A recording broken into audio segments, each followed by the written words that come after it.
All right, so move on to the next segment. I'll be sharing my WWE Elimination Chamber pay-per-view results. So the WWE Elimination Chamber has came and gone. The final stop on the road to WrestleMania in terms of pay-per-views has officially been written in the books. The Elimination Chamber is over. We are now 41 nights away from WrestleMania this year. So I thought the WWE did do a great job with this pay-per-view. I'll get to my pay-per-view summary grade letter by the end of this video. But man, going from Perth, Australia with over 50,000 in attendance in that stadium, then you're heading into Philadelphia for WrestleMania in the Eagles Stadium. The WWE is doing their thing right now, and they're as hot as a forest fire. But getting into this great pay-per-view, you had Becky Lynch, who won the Women's Elimination Chamber and will now face Rhea Ripley for the Women's World Title at WrestleMania. With that being said, I thought it was the right call for Becky Lynch to win the Women's Elimination Chamber. And I think it's going to be a great match between herself and Rhea Ripley for the Women's World Title at WrestleMania.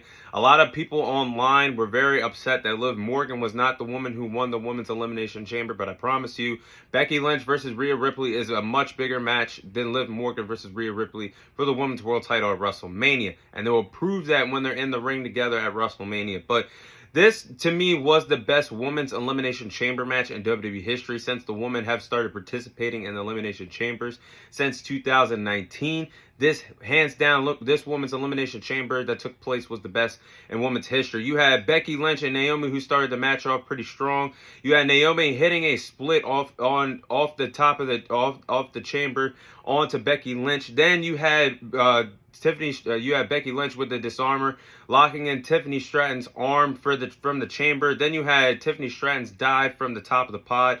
And I think the quick finish sprint with Liv Morgan hitting the roll-up pin on Bianca Belair, then Becky Lynch hitting her finisher on Liv Morgan to win the match. That sprint towards the end was a great finish. I like the call. I think Becky Lynch versus Rhea Ripley honestly has a chance to steal the show at WrestleMania this year.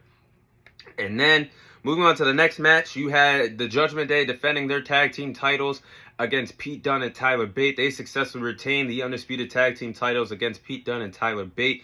But this match was also a great match. This was a great tag team match and put on a full display of why tag team wrestling is as hot as ever in whatever company. But WWE's tag team division is picking up the pace very quickly right now.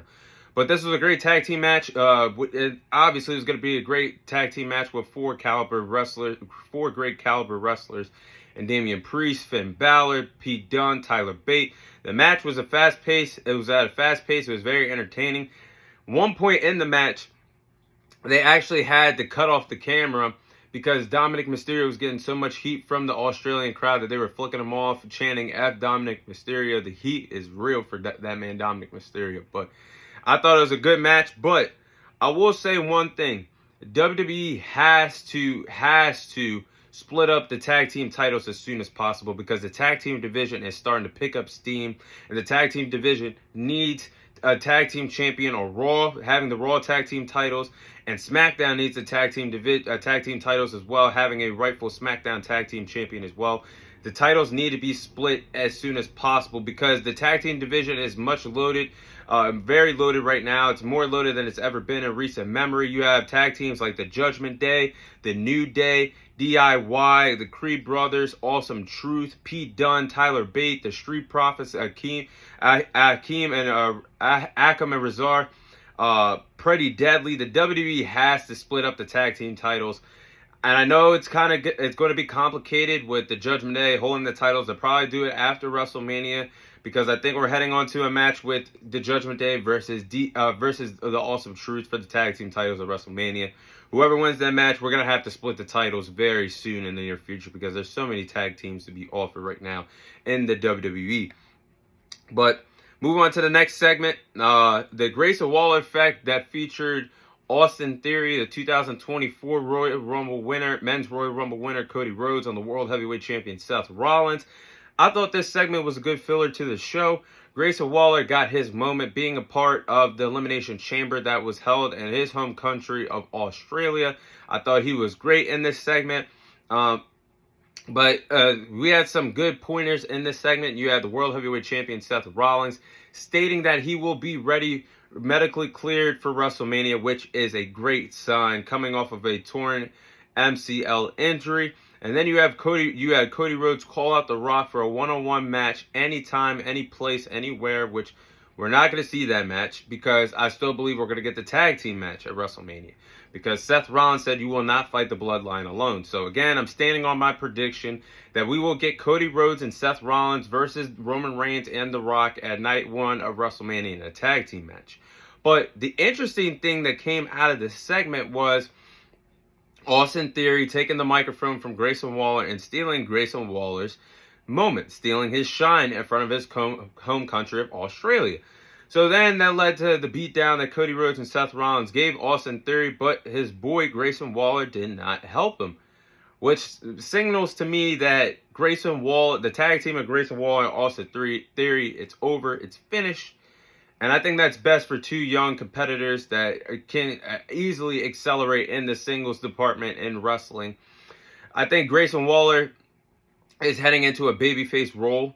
And I think Austin Theory is going to be a heel. If it's vice versa, if we get a face run from Austin Theory, it's actually much needed because his character has become very stale.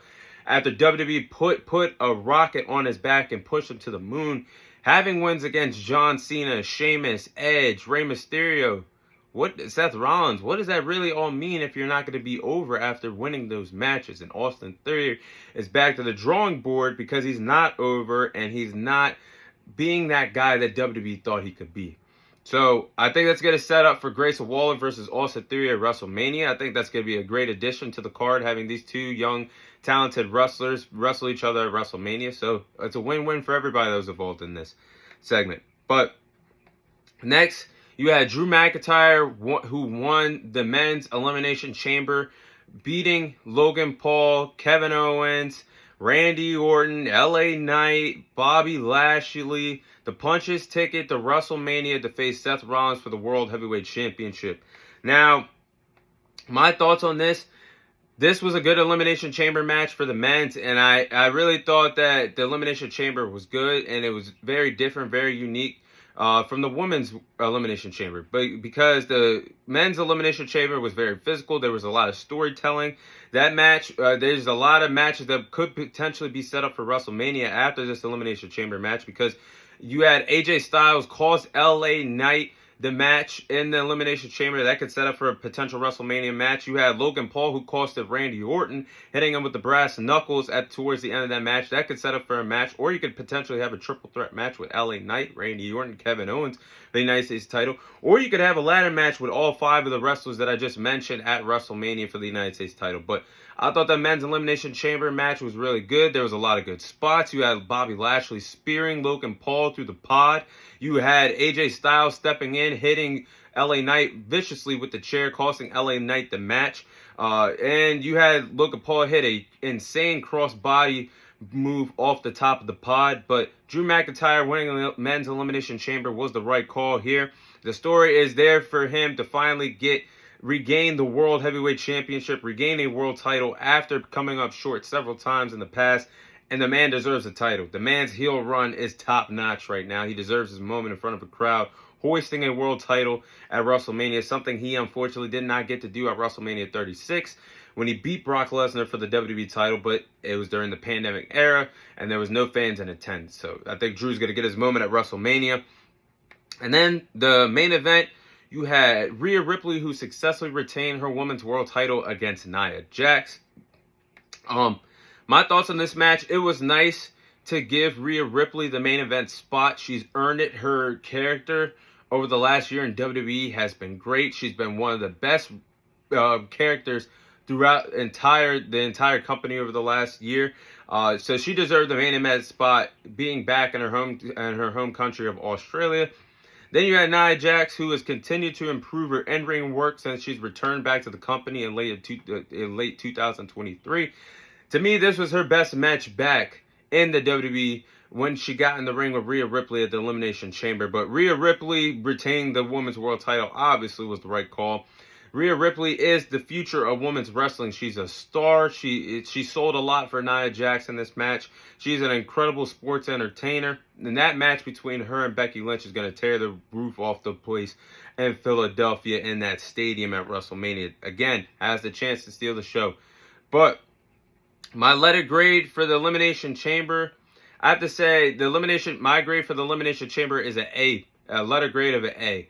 And WWE hit this pay-per-view out of the park on the last stop on the road to WrestleMania. They knew their assignment, they delivered, and now we're full steam ahead on the road to WrestleMania, being 41 nights away, and it's got wrestling fans intrigued, waiting for WrestleMania this year, and that's the whole goal.